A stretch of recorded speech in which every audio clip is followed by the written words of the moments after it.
This is the Five Starr Podcast.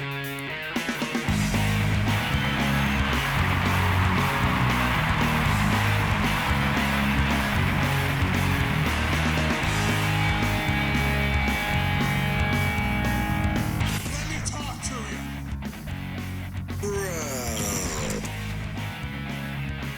Hi. What do you guys want to talk about? This is such good shit.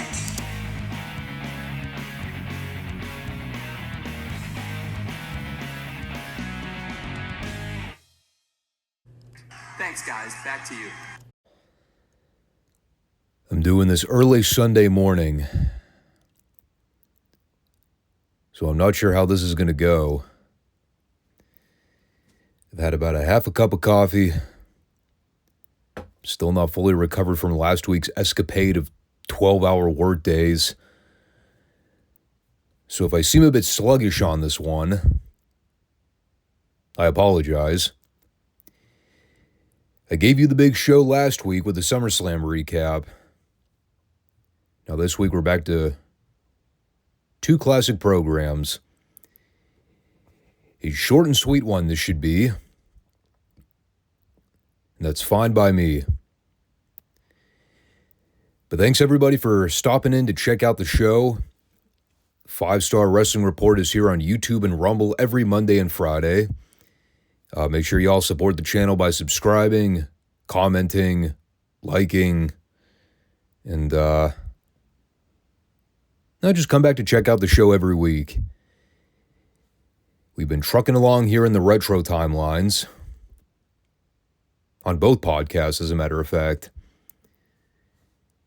It's quite amazing how much material we've covered in the last couple years. And we still haven't even really scratched the surface of a lot of that peak WWF content. I'm going to have to do some reevaluating if and when we ever get to the Attitude Era stuff. But I got plenty of time to think about that. If there's one thing I'm good at doing on this channel, it's reformatting. For now, though, we got to get through the rest of this god-awful period in 1995. I can't believe I made it all the way to August. So, now we'll start with Retro Raw as we typically do. Knock that out and forget the show ever happened. So here's an interesting quandary. Maybe not even so much a quandary. Just a general question for the so-called intelligentsia in the WWF. You have Shawn Michaels interacting with Jerry the King Lawler on this show, setting up what you would presume to be a championship match, correct? Remember a few weeks ago, they had that backstage altercation? And I was like, do these guys ever actually wrestle a match together? Because if they do, I don't remember a damn thing about it. Well, we got our answer. They wrestled on TV this week. After we literally just saw an angle from the previous show where Mabel had attacked Shawn Michaels and ran him into the ring post. That was apparently done to set up Shawn versus Lawler for this week. Because that makes sense, right? And I just think too, like, I couldn't stand Shawn at this period. Even as a kid, I thought he was the most insufferable douche on the entire planet. But even I am willing to admit, Shawn Michaels versus Jerry Lawler for the IC title, that's a pretty big pay-per-view caliber match right there. Why in the world we couldn't get that match on a Big Four pay-per-view at some point? Mind-boggling. Not even a fucking In Your House. They gave it to us on Raw for free. And of course, it didn't even have a decisive finish. Because why would it? You actually thought one of these egomaniacs would actually do a clean job for the other? Out of here with that shit. So this is funny. At the top of the program, Vince welcomes us to Worcester. And my ears perked up a little bit there because I'm like, Worcester? Wow.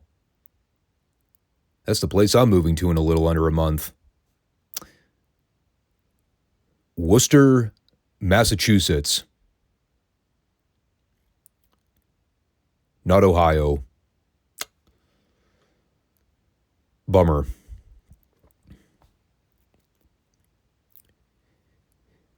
You know what else was a bummer? Me having to sit through Doink the Clown versus Waylon Mercy. Who the fuck booked this match? And why weren't they immediately castrated the moment they even suggested it as a matchup? Doink versus Waylon Mercy. Christ almighty. I know it's so easy to give Dan Spivey shit for being one of the most horrible professional wrestlers of all time.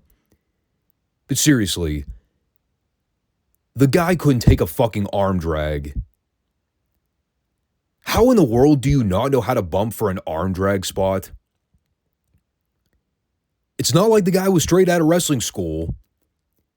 He had been around for years by this point. And he still sucks. The only thing I could positively take away from the whole thing was the moment Waylon Mercy put the sleeper on Doink, and all the smart fans in the crowd solidly chanted, "Kill the clown." That was funny. Beyond that, nothing good to come out of this segment. I mean, I guess another positive was that it was short. Not short enough. And then we had a truly mesmerizing segment. A segment that I determined I was not even going to attempt to recap it. Well, I haven't done this in a while, but I think it's time to break out the classic audio snippet segment. I was able to sample the audio for this clip, and I truly don't think anything else needs to be said. Ladies and gentlemen, I present to you our very first look at Gold Dust.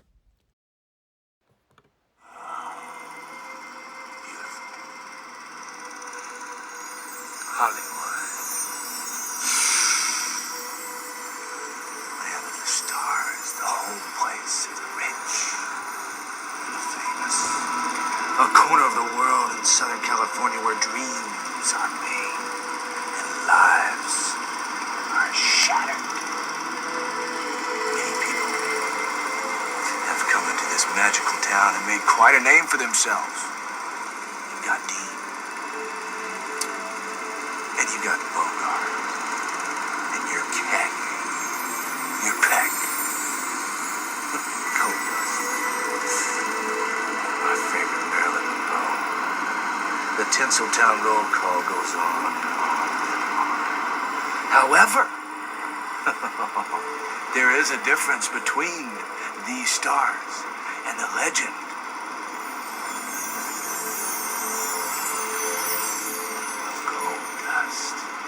You see, these celluloid gods and goddesses were fabricated.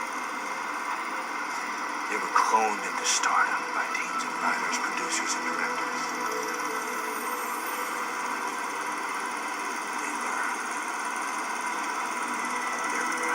They spend many summer days in acting 101. That's the difference. And that is the difference. Look into my eyes. That is the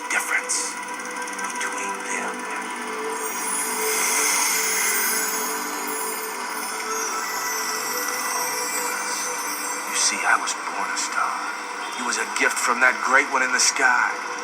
No editing, just pure talent. Superstars of the World Wrestling Federation. Gold dust comes onto the scene. You're going to realize quick that you're not in Kansas any longer. When I defeat your diesel champion, and they put more gold around my waist, I'm going to invite you to be my personal guest at the biggest Hollywood premiere of your life. Oscar, step aside. Gold dust. I'm talking hot. Has entered the building.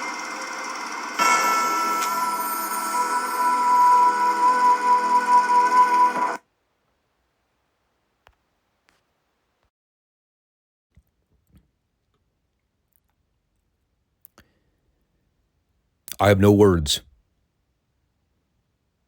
Dustin Rhodes. He recovered from this. He became one of the all-time greats in spite of this gimmick. Only by an act of pure God-given talent. And funny enough, as awkward as all that was, it was still 10 times better than the skit that followed. Now, maybe I just wasn't paying close enough attention, so that's my bad. Why the fuck was Henry O. Godwin pissed off at Ted DiBiase? Did I miss something in the last week? The Hog Farmer comes down to ringside. DiBiase was at the booth doing color with Vince, so he was a sitting duck to begin with. Godwin walks over with a bucket of slop. He starts berating DiBiase about something. Tells him to get on his knees and squeal like a pig, to which DiBiase doesn't comply. So the Hog Farmer dumps his bucket of God knows what on DiBiase's head. It was either pig vomit or old sauerkraut. Of course, I didn't give a crap about the segment either way. I had no idea what spawned any of this. All I know is that it angered me, because that meant that Michael Hayes had to come out to cover for DiBiase on commentary. And, well,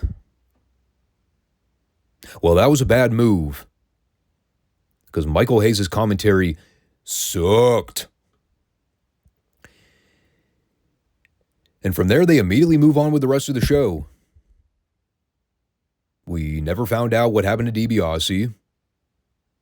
He apparently just sauntered off to the back with slop all over his head. And, I presume he's pissed off. So then we have the Smoking Guns in action against two unnamed job guys. One of which I'm pretty sure just stole Marty Jannetty's ring gear. This match was also terrible and sloppy. 30 seconds into the match, the fat jobber completely sandbagged Bart on an arm drag attempt, to which half the crowd responded by booing very loudly. We had more Bart Gunn squealing, which is equally terrible. And the Guns eventually won with their assisted leg drop finish that always looks very weird.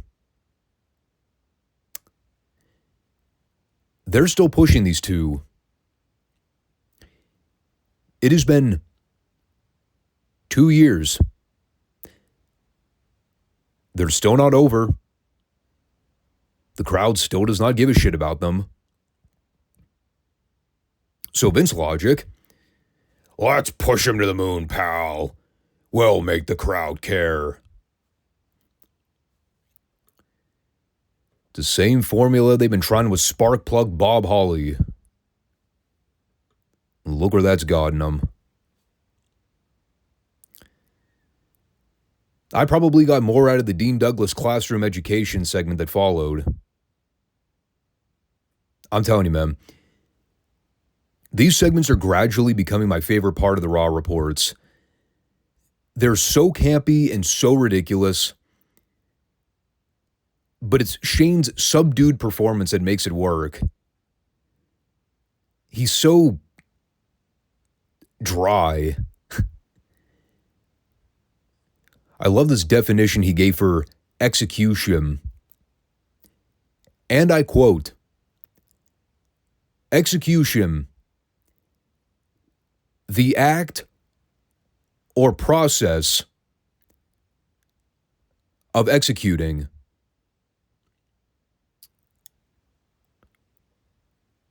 holy fuck. That is a life lesson I will never forget. I now have a firm, clear-cut definition on execution. It is indeed the process of executing." And by the way, yes, that smoking gun squash was so ineffective, Dean Douglas did not even bother to recap that match.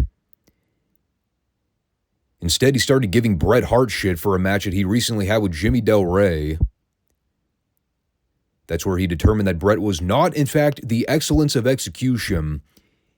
He was the foundation of failure. He said that Bret was so cocky and thinking he had that match won, he didn't even bother to grapevine Jimmy's leg when he had the chance. Instead, he began arguing with the official like a coward. Therefore, Bret received an F for his performance. I think he actually missed out on a golden opportunity to give him an E.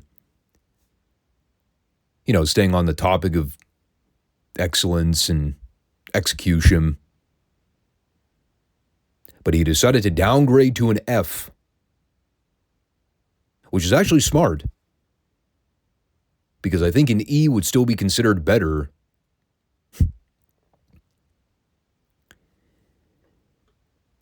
I love these Dean Douglas sketches, man. They're so horribly awesome. Fuck. I wish Douglas would have gone a better run in the WWF. They could have run these vignettes all through the entirety of 96. It would have been the best part of the whole show. They did him dirty. So then we had Hunter Hearst Helmsley squaring off with Jeff Hardy in 1995. I know. The irony. Chickens came home to roost there a little over a decade later. It is kind of amazing how visual perspective changes over time. Jeff looked like a toddler going up against Hunter in 1995. Put those two in the ring together a little over 10 years later, and they look almost the same size. Can't tell if that was Jeff bulking up massively or Hunter shrinking. Had to have been Jeff getting bigger. Because I've seen some of those older photos of Hunter. He did not downgrade in size. I'll tell you that much. I am glad to see Jeff decided to upgrade his ring gear in a few years. That retro 80s look was not hitting home. Although it did let you know what the Beta Bucks were scouting before they broke into the business. Shitty job guy ring gear.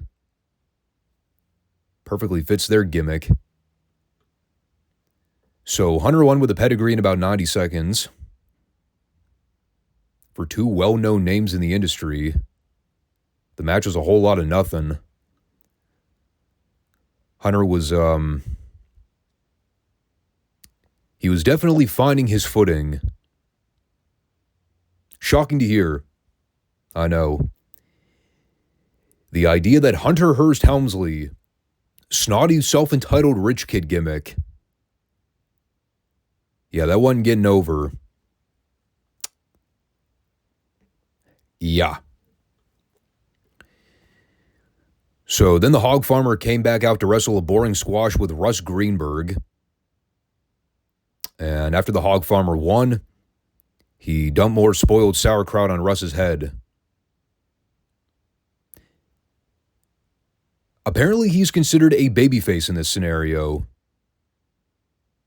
even though it's full-fledged douchebaggery on every level.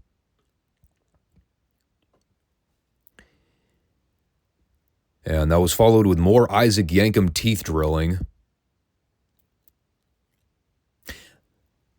I'm just curious. Hear me out. I know this business is fake, so you have to suspend your disbelief somehow. But if this were real,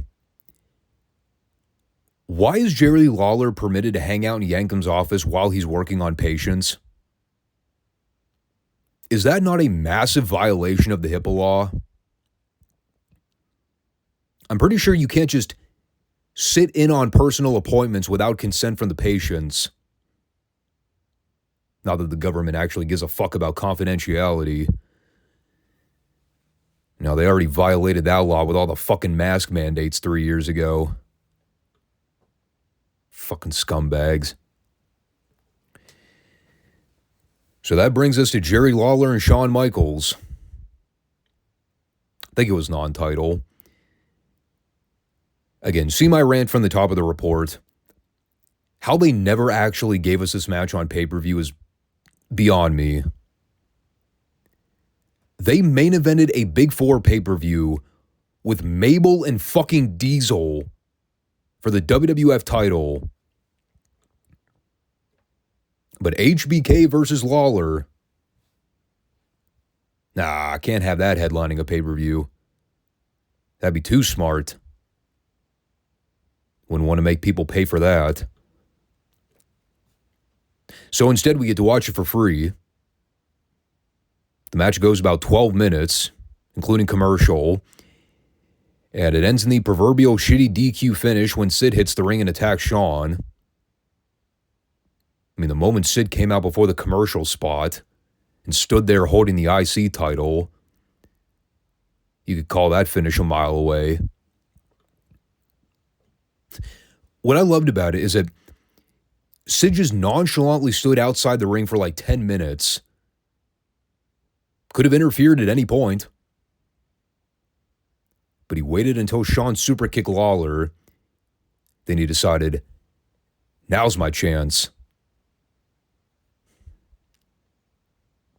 And the match itself was fine for being a total throwaway. Lawler did all his classic Memphis heel spots. Shawn did all his usual annoying gestures that make you want to punt him in the balls. I did like the spot where Lawler missed the flying splash, and then right when he went to get up and grab Shawn by the hair, Shawn does the nip up. Then Lawler sells it like he just shit his pants. That was good. But like I said, once Shawn hit the sweet chin music on Lawler, Sid was in there less than a second later to throw the match out. And then after Sid laid out Shawn with the choke slam, he went to try to set him up for a power bomb. And that's when Razor hit the ring to make the save. All in order to set up the match with Razor and Shawn for SummerSlam. That is some fucked up back ass word psychology there, brother. A babyface run-in to make the save for the other babyface to set up a match between the two babyfaces for pay-per-view. I wish I could explain it. I really can't. It makes about as much sense as it sounds. The answer being none. I mean, to be fair, they did get into a goofy-looking tug-of-war for all of 5 seconds. Apparently that counted as the heated exchange. But, Not really sure how effective it was in generating any type of hype for the match. But guess it was better than the idea of Shawn versus Sid for the belt. Save that one for a rainier day. Like Royal Rumble 97, for example. At least in the meantime, we'll get a quality pay-per-view match with Razor and Shawn. You got to balance it out somehow. If you're going to give us Mabel versus Diesel, you at least owe us one good match on that fucking shitty pay-per-view. I don't know, dude. So much of this show baffles me sometimes. Like, you think they're setting up one thing, then it goes in a completely different direction. I mean, we were well past the point with Vince McMahon planning shit out 6 to 12 months in advance. This was total fly by the seat of our pants booking. They had no idea what they were doing. Vince had one vision for Shawn headed into next year's WrestleMania season. That was it.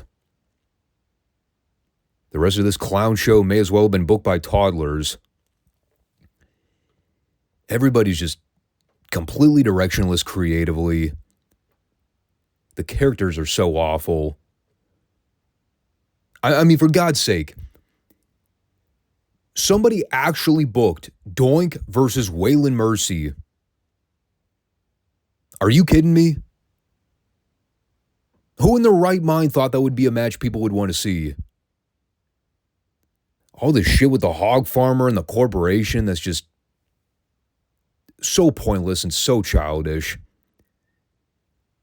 And then when we actually get a potentially good main event book with Shawn and Jerry, it's mostly just an angle to set up a post-match deal, which kind of tied in with SummerSlam, but not really. And this show's an utter disaster. Every week, it just gets more and more unwatchable. I know we're nearing the home stretch. It'll be fall before you know it. But I'm looking at the state of this product in 1995. Keep in mind, too, contextually, we're about 3 weeks out from Nitro making its debut on TBS. And WWF's attempting to counter-program all that with hog farmers and clowns and fake kings and whatever other nonsensical shit they had brewing at the time. And speaking of hog farmers, clowns, fake kings, and other sordid shit,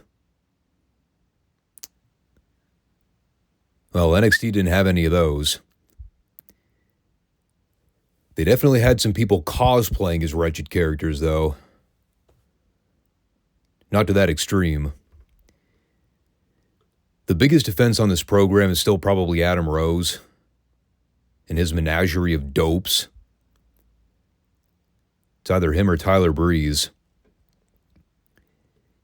And I'm not just pointing out Breeze because he competed in the main event. Didn't want to single him out or anything. Just want to set the table for later on. After weeks and weeks of Tyler Breeze ducking and dodging and dipping and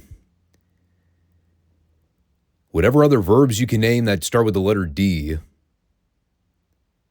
well, tonight was finally the night they gave us Adrian Neville versus Tyler Breeze for the NXT Championship, wherein the entire storyline going in was Breeze is too much of a chicken to get in the ring to wrestle Neville. So he kept coming up with excuses like, well, he's not ready to issue his challenge yet. Or, I have a hangnail, therefore I can't compete. Well, now he's ready, apparently. And I guess that does beg the question. I know we haven't really dived too deep into the conversation about the whole Neville Breeze feud. Mostly because we know what it's all building toward for Takeover. But okay, so Breeze technically won a qualifying match back at Takeover in May, right? He beat Sami Zayn. But the story they've been telling here is that Breeze hasn't been wanting to cash in on his title clause because, again, he's too scared of Neville. So, A, how exactly does Breeze get to pick and choose when he gets to face Neville for the belt? Was that part of the contract stipulation that they just never explained on TV? And then B, if the story has been all about Breeze avoiding Neville and being a total chicken shit heel, then why all of a sudden did he just randomly challenge Neville back on TV like 2 weeks ago? Remember that 30-second clip where Breeze was like, okay, I'm ready to challenge Neville for the title now. Where did that come from? Did he just decide, I'm not a coward anymore. Therefore, I'm ready to put my working boots on and lock up with the top babyface champion? There seems to be a lot of detail that's been glossed over. I mean, as much as I hated the silliness of Breeze feigning a finger injury all those weeks, it did help to explain why he wasn't getting physical with Neville. But as of like 3 weeks ago, he just came out and wrestled a match like nothing ever happened. All of a sudden, that finger injury storyline went away. And now Breeze is clear to compete.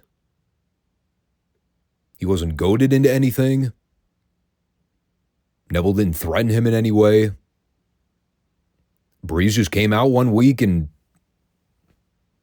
had a match. Unadvertised. And the announcers are like, oh yeah, he's good to go now. So yeah, this storyline's been all over the map in terms of consistency. The video package they put together was well produced. But the details in the timeline are just so scattered. More scattered than the booking in this World Tag Team title tournament they're doing. We had another opening round match this week. This time it's the unlikely duo of Bull Dempsey and Mojo Rawley against the Vaudevillains. 4 personalities that were just about as polar opposite as you can get. Renee actually tried to compare the Vaudevillains to Abbott and Costello.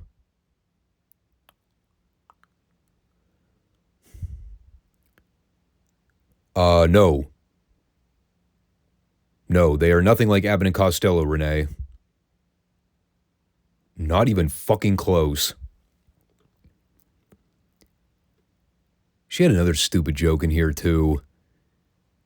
Something about how she saw the Vaudevillains training with the Gordon boxing sisters. A completely outdated reference that went over everybody's head. Unless you were 79. Have I ever mentioned how horrible this fucking commentary team is? They suck. So the match is fairly short. I continue to be confused with whether or not I'm supposed to cheer for Simon Gotch or Aiden English. I think technically they're still heels in kayfabe. But everybody cheers for them, including the announcers. So I can't tell what side of the fence they're on. Mojo's a babyface. Bull was a heel right up until the point he started randomly teaming with Mojo in this tournament. And then by the end of this segment, he was back to being a heel again. What happens is, Mojo and Bull are teaming along perfectly fine. And then Mojo got hot-headed and decided to tag himself in. So Mojo accidentally posts himself. The Vaudevillains take advantage. They hit their wacky little heel combo finish for the 3. And then Bull, to the shock of absolutely no one except for the idiot announcers apparently, he attacks Mojo Rawley after the bell and beats the shit out of him. which the crowd responded by chanting, "Thank you, Bull." So, maybe I lied. Maybe Bull Dempsey is a babyface. Why were the announcers surprised by the attack? Didn't Bull make it perfectly clear in that pre-tape a few weeks back, if you screw this up for me, I'll kill you? Or something to that effect. The announcers are like, oh my goodness, how could Bull Dempsey do such a cold-hearted thing? Because he said he would if Mojo cost him the tournament? Does nobody else watch this show except me? I only half pay attention 99% of the time. And I could see that turn coming from 30 yards away. You'd have to be a blind idiot not to see it coming. You know what else I could see coming from 30 yards away? A terrible skit involving the girls. Especially when Sasha Banks is involved. Good God. There's like cable access level bad. Step below that would probably be something like porn acting bad. And then there's Sasha Banks, a tier below that. I mean, she's so awful, she'd have gotten fired off a Neil Breen set. Her and Bayley bickered about something. I couldn't watch it. Sasha's just insufferably terrible at talking. And or pretending to be a badass. But you know, you can't really blame her all too much, can you? This is the world she lived in for almost an entire decade. 10 years of brainwashing and poor script writing. Making her believe this is how you're supposed to talk and act and move around on camera. And that's why everybody's been running her up the flagpole in AEW. Because everything about her is so goddamn fake. And all she's done is adopt the crappy WWE formatting from like 5 to 10 years ago. And now she's trying to do the exact same thing over there in 2024. Fuck, it's terrible.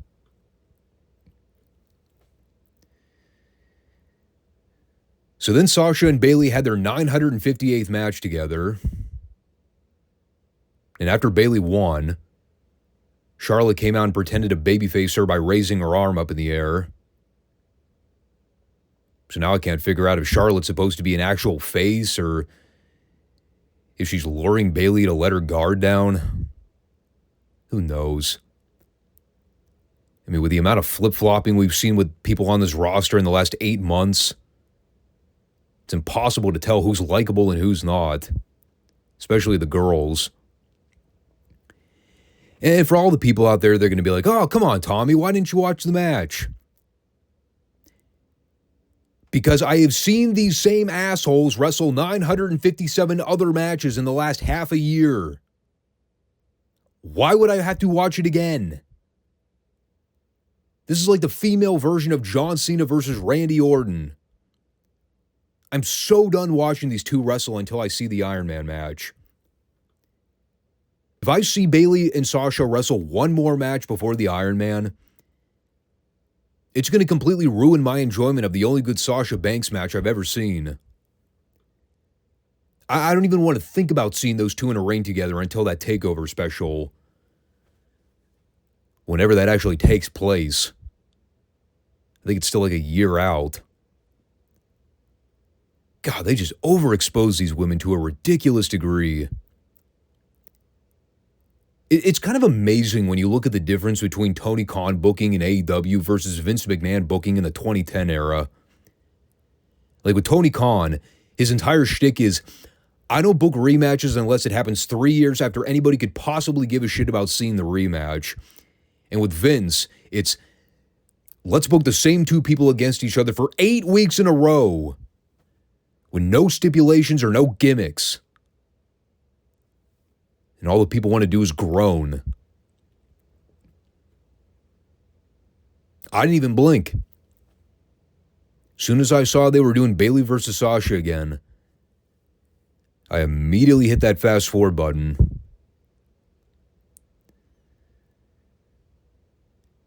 So,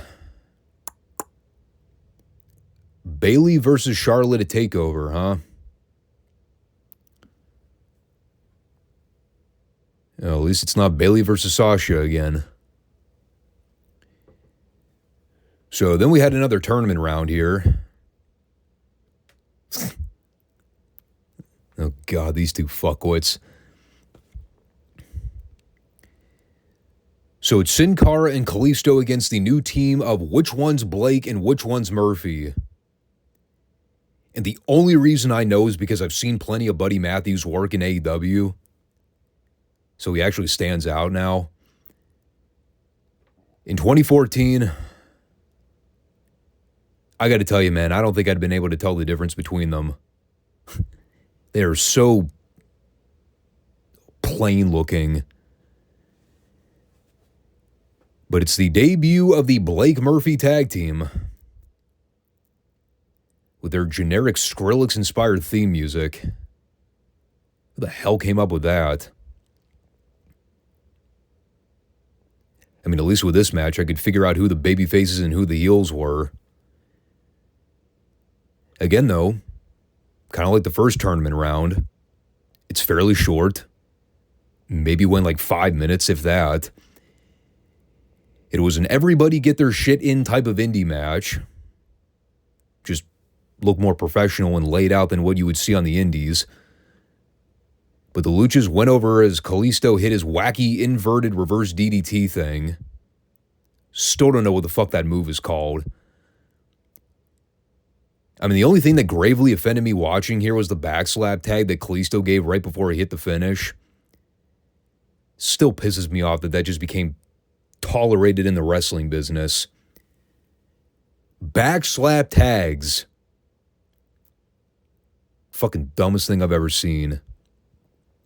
And everybody does it.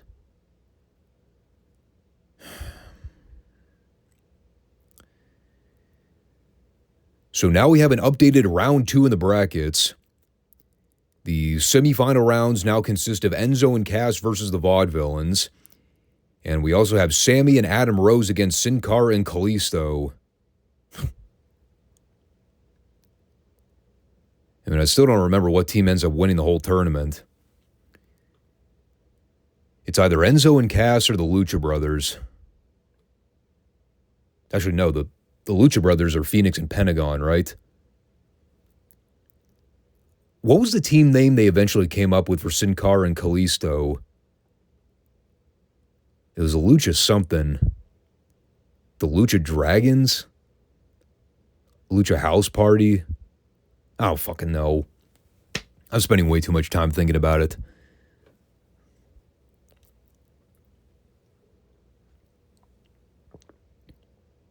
Let's talk about Adrian Neville and Tyler Breeze for the NXT title.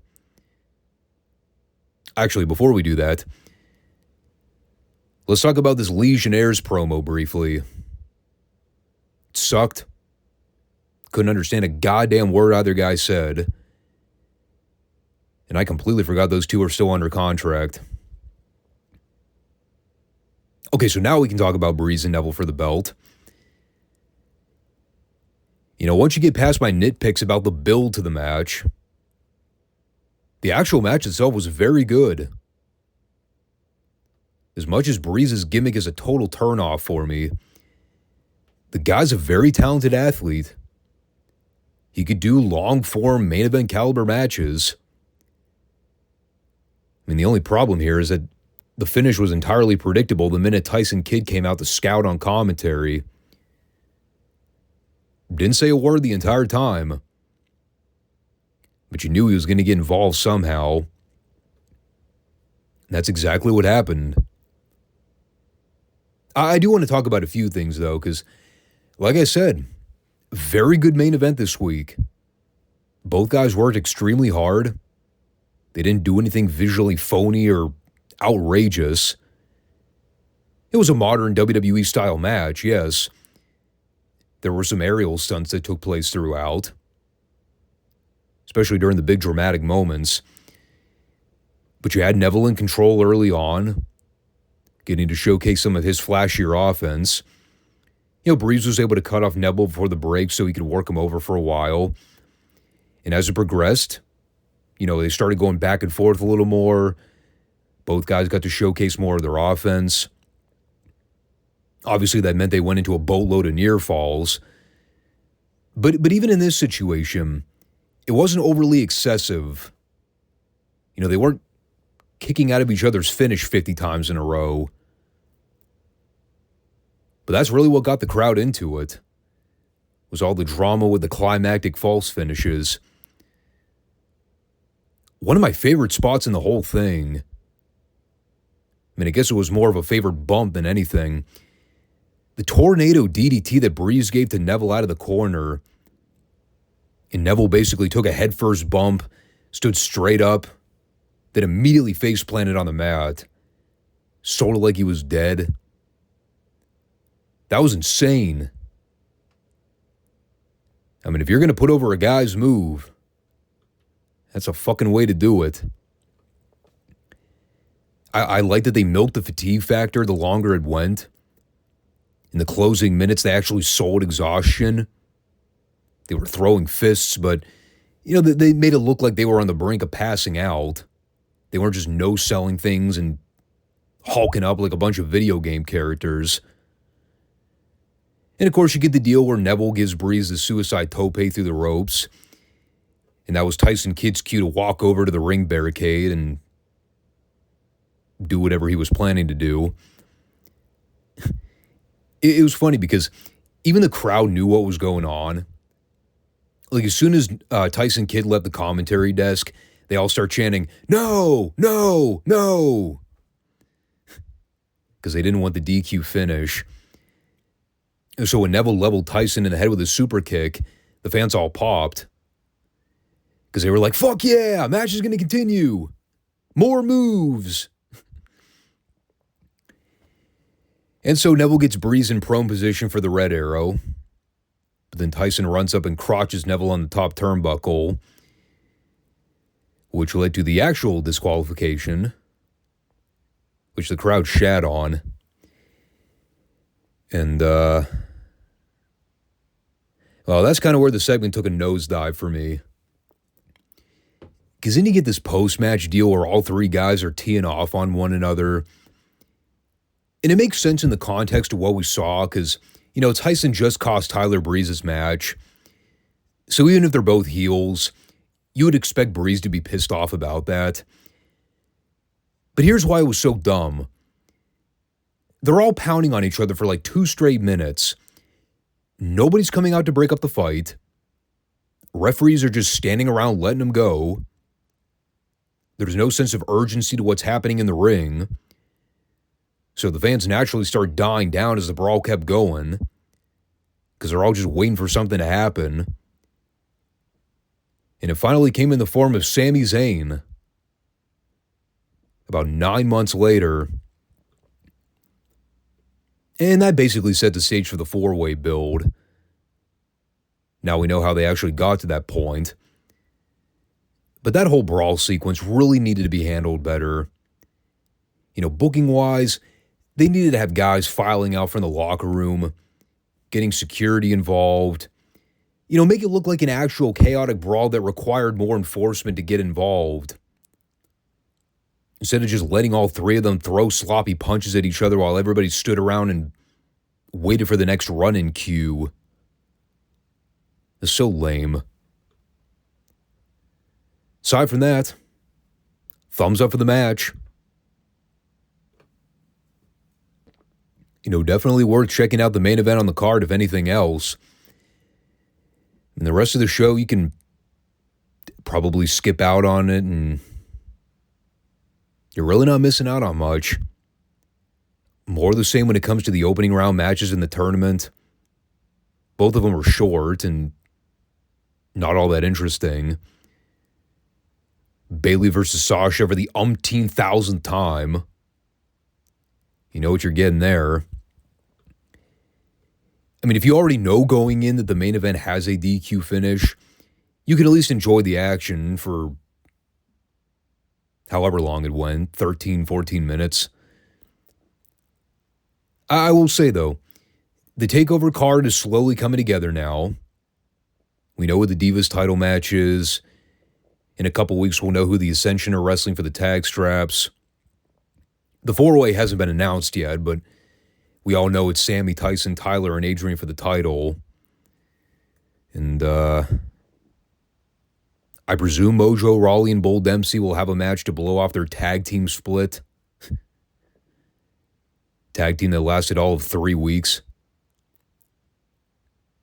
So, is a pay-per-view card of some description. We'll see how they keep developing the feuds over the next 3 or so weeks. I actually don't remember when that show is. I know it's coming up in early September. What was the name of that thing? Just Fatal 4-Way or something? Yeah, it was such a stupid name. September 11th. Timely. But we still got another 3 or so weeks. I'm not going to look at the card here. I'm not going to play spoiler. We'll see how everything fleshes out. So thanks everybody for tuning in. As always, make sure you subscribe, comment, like the show for me. And we will reconvene this coming Friday for more of the classic territorial coverage. Take care. Peace out.